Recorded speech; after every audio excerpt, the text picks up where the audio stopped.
Right sir. Sir అంటే ఈ రోజు ముద్రగడ పద్మనాభన్ గారిని పార్టీలోకి ఆహ్వానించడానికి మీరు వెళ్ళినట్టుగా తెలుస్తుంది. దీంట్లో ఏంటి సార్? ఏంటి విషయాలు ఏమేమి చర్చకు వచ్చాయి మీ దగ్గర? యాక్చువల్ గా ఆహ్వానించడం అని కాదు, లాస్ట్ 3 days లో ఒక సార్ టీవీ9 ఛానల్, ప్రముఖ ఛానల్లో వంగవీటి రాధాకృష్ణ, ముద్రగడ పద్మనాభం గారు వెళ్ళిపోతున్నారు, వైసీపీలో వెళ్ళిపోతున్నారు అనేది ఒక పెద్ద టాక్ నడిచింది. అవును సార్. దాని వివరణ కోసం నేను ఫోన్ చేశాను పద్మనాభం గారికి, రాధా గారికి. వితౌట్ ఓకే మైనాల సార్. ట్రోల్ చేస్తున్నారు తప్ప మాకేం సంబంధం లేదు, మేము ఆ పార్టీలోకి వెళ్ళడం క్లారిటీ ఇచ్చారు. ఈ ఓకే సార్. విషయాన్ని మా నాయకుడికి కూడా తెలియజేయడం జరిగింది. ఇలాగా మరి వీళ్ళందరితో ఒకసారి మాట్లాడితే బాగుంటుందండి. కాబట్టి ఇది వాళ్ళు లేనిపోయిన ఆరోపణలు చేస్తున్నారు. వైసీపీ కూడా మన నేతలు వెళ్ళిపోయారని కాపులకి మధ్య తెచ్చిపెట్టి ప్రయత్నం జరుగుతుందంటే కళ్యాణ్ గారు కూడా స్పందించి ఒక లెటర్ రాయడం జరిగింది. కాపు ఆయనకి నాయకులందరికీ. ప్రత్యేకంగా లెటర్ రాశారా సార్ ముద్రగడ గారికి? ముద్రగడ గారు కానీ కాదు, మొత్తం అందరికీ, అంటే అదే. కాపు అవును సార్. నాయకులు విమర్శిస్తా ఉన్నాం అని చెప్పి కూడా చెప్పడం జరిగింది. అవును సార్. అయితే ప్రత్యేకంగా ముద్రగడ గారికి ప్రత్యేకంగా ఒక లెటర్ రాసినట్టుగా ఇప్పుడు మీరైతే చెప్పిన ఛానల్స్, ప్రముఖమైన మేజర్ ఛానల్స్ కూడా కొంతమంది ప్రచారం చేస్తున్నారు సార్. దీంట్లో నిజం ఎంత ఉంది సార్? ముద్రగడ గారు ప్రత్యేకంగా ముద్రగడ గారికి పవన్ కళ్యాణ్ గారు లెటర్ రాశారు అని చెప్పి కొన్ని ఛానల్స్ చెప్తున్నాయి సార్ ఇప్పుడు. ప్రత్యేకంగా కాదు, దాంట్లో మీరు కంటెంట్ చదివితే ఆ లెటర్లో అర్థం అవుతుంది. అవును సార్, నా లెటర్ చదివాను సార్. అంటే ప్రత్యేకంగా ముద్రగడ గారికి రాసినట్టుగా ఆయన అంటే కొన్ని ఛానల్స్ చెప్తున్నాయి సార్. ముద్రగడ గారు ఆ లెటర్ చూసి రెస్పాండ్ అయ్యి ఆయన రాశారు. ముద్రగడ గారు కూడా ఒక లెటర్ రాశారు, చాలా సంతోషం ఇప్పుడైనా గుర్తించినందుకు అని చెప్పి లెటర్ రాస్తే ఆ లెటర్ నాకు ఇచ్చి కళ్యాణ్ గారు పంపించడం జరిగింది. వాళ్ళిద్దరి మధ్యలో ఏ తక్కువలు ఉన్నాయో, కలవలేదని, లేకపోతే అపాయింట్మెంట్ లేదని ఈయన అనటం, లేకపోతే ఆయన వేరే చెప్పడం, డైరెక్ట్ గా మాట్లాడించడం జరిగింది. దాంతో ఆయన కళ్యాణ్ గారు కూడా వెళ్ళి మీరు మాట్లాడండి ఒకసారి, ఏదైనా ఉంటే మనకు అలాంటి ఆయన మీద అలాంటి మా చెడ్డ అభిప్రాయం మనకి ఏం లేదని మాత్రం చెప్పండి, నేను చేసి న్యాయ పోరాటంలో నాకు సపోర్ట్ ఇమ్మని చెప్పి ఆయన అడగడం, కళ్యాణ్ గారు ఆ విషయాన్ని మళ్ళీ నేను వెళ్ళి రాత్రి చెప్పడం, దాని మీద ఆయన రెస్పాండ్ అయ్యి ఖచ్చితంగా మా తమ్ముడు పవన్ కళ్యాణ్ నేను మా ఇంటి ఆహ్వానిస్తా ఉన్నాను, వచ్చిన తక్షణం నేను ఒక జన సైనికుడిగా ఆయనకి అన్ని కార్యక్రమాల్లో నేను పాల్పంచుకుంటానని కూడా చెప్పడం జరిగింది. Okay sir. అంటే పార్టీలో అంటే వాళ్ళ అబ్బాయి కూడా రాజకీయాల్లో యాక్టివ్ గా ఉంటారు అని చెప్పి తెలుస్తుంది.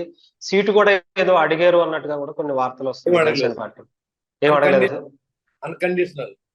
Okay sir. అంటే వైసీపీలో అయితే జారను అని ఏమన్నా క్లారిటీ ఇచ్చారు సార్? అంటే గతంలో కొంత సపోర్ట్ ఇచ్చారు వైఎస్ఆర్సీపీ. డెఫినెట్ గా జారరు అది చెప్పారు. Okay sir. అంటే జనసేన పార్టీలో సార్ మరి జారుతారు, కాకపోతే ఇద్దరు నాయకుల మధ్యన కొంత గ్యాప్ ఉన్నప్పుడు అది పోవడానికి సమ్ టైం, అంతేగాని ఇమీడియట్ గా ఇవాళ మాట్లాడేసి నేను వెళ్ళి ఎల్లుండి బుధాల మీద చేయించే పరిస్థితి ఉండదు.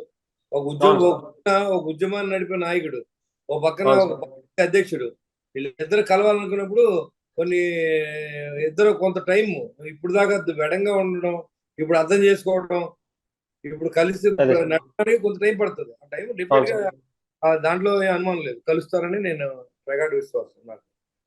Okay sir. అంటే కంప్లీట్ గా అయితే ఈసారి ఈ ఎలక్షన్స్ కి మాత్రం, అంటే గతంలో అటు పవన్ కళ్యాణ్ గారు నా మీద పోటీ చేయాలని కోరారు. సో అలాంటి వాతావరణం కాకుండా స్నేహభావంతో పవన్ కళ్యాణ్ గారి ఆయనకు సపోర్ట్ గా అయితే ఈసారి ప్రచారం చేస్తానని ఏమని చెప్పారు? పవన్ కళ్యాణ్ గారు పూర్తిగా ఆయన మద్దతు ఇస్తాడు. అలాగే ముద్రగడ పద్మనాభం గారు ఎక్కడ నిలబడినా పవన్ కళ్యాణ్ గారు మద్దతు ఇస్తారు, దాంట్లో అనుమానం లేదు. అంతేగాని ఆయన పోటీ చేస్తారు అనేది అబద్ధం. ఈ మధ్యలో వైసీపీ పార్టీ ఆడి డ్రామా ఇది. Okay sir. సార్ ఇంకొక విషయం, అంటే నా వైఎస్ఆర్సీపీకి సంబంధించిన విజయసాయి రెడ్డి గారు ఆయన ఎలక్షన్ కమిషన్ కి గ్లాస్ సింబల్ గురించి కంప్లైంట్ చేయడం జరిగింది. జనసేన పార్టీని అసలు లెక్కలో తీసుకోకూడదు అన్నట్టుగా మాట్లాడింది. ఆడు ఒక దొంగ అకౌంటెంట్, వాడు జైలుకి వెళ్ళి వచ్చినాడు. పవన్ కళ్యాణ్ చరిష్మా ముందు ఆడు మీటింగ్ పెట్టమనండి, ఆడు ఓటం ఆడు ఎలా ఉంటాడు మరి ఆడి గురించి మళ్ళీ పెద్ద టాపిక్. పైగా ఆ పార్టీ వైసీపీ పార్టీ ఎవరిదో పార్టీలు ఆక్రమించుకున్నారు, కానీ జనసేన పార్టీ అలా కాదు. పవన్ కళ్యాణ్ గారు స్థాపించిన పార్టీ, దాని అధ్యక్షుడు ఆయన. ఇప్పుడు గుర్తించారా లేదా? గుర్తించారు కదా మాకు. ఐడెంటిఫికే ఉందో లేదో, ఎలక్షన్ కమిషన్ కి వెళ్ళాలా లేదా అనేది ప్రతి పౌరుడికి హక్కు ఉంది. ఎలక్షన్ కమిషన్ లో జరిగిన అక్రమాలు తెలియజేసే హక్కు ఉంది. పార్టీ ఆ వ్యవస్థ స్థాపించక్కర్లేదు, పార్టీ ఇతనే వెళ్ళవలసిన అవసరం కూడా లేదు. అదే కాబట్టి అంటే ఏడవలేక మధ్యలో కూడా దడ అనమాట. జనసేన పార్టీ తెలుగుదేశం కలుస్తున్నాయి, జనసేన పార్టీ మీద బుర్ర చల్లాలి, తెలుగుదేశం నాయకుడి మీద బుర్ర చల్లాలి కార్యక్రమం తప్ప వీళ్ళు సాధించే ప్రగతి రాష్ట్రంలో లేదు.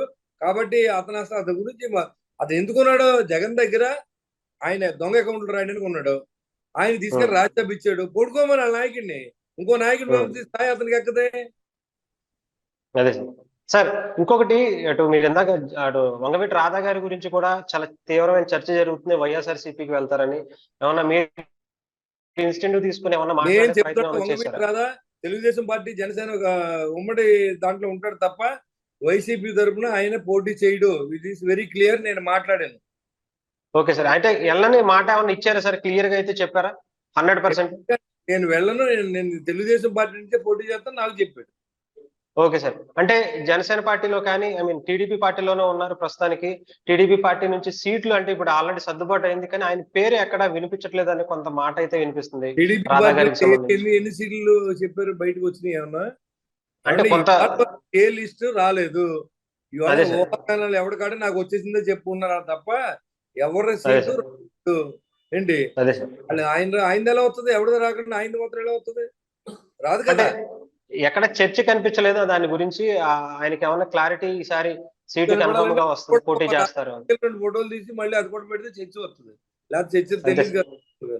అదే సార్. ఫోటోలు తీసుకోకలేదు, రాధాతో నేను మాట్లాడాను. మీరు కావాలంటే ఫోన్ లైన్లు కలపండి, ఏం మాట్లాడో చెప్పిస్తాను. Okay sir. నేను మాట్లాడి రాధాకృష్ణ అని ఆయన వంగవీటి రాధాకృష్ణ తెలుగుదేశం నుంచి పోటీ చేస్తానని నాకు చెప్పాడు. నేను వైసీపీ వెళ్ళని చెప్పాడు. మమ్మల్ని మార్కెట్ చేస్తున్నారు టీవీ 9 అని చెప్పాడు. ఇంక అంతగానే ఏం కావాలి మీకు?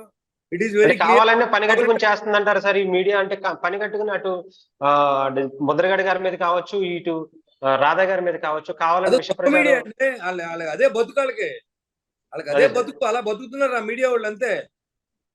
Okay sir. ఒక జగన్ గారికి సెకండ్ ఛానల్ అది. సాక్షిని నమ్మటం చెప్పి దాన్ని కొనుక్కుని దాని ద్వారా విషపూరితమైన ఇది పెడుతున్నారు అనమాట. వాళ్ళు ఎవరు టీవీ చూడమని ఎవరు చెప్పాడు అసలు? అదే సార్. ఇంకొకటి లాస్ట్ కంటే ఆల్మోస్ట్ పండక్కి టికెట్లు అనౌన్స్ చేస్తారు అని చెప్పేసి కొంత సమాచారం అందుతుంది.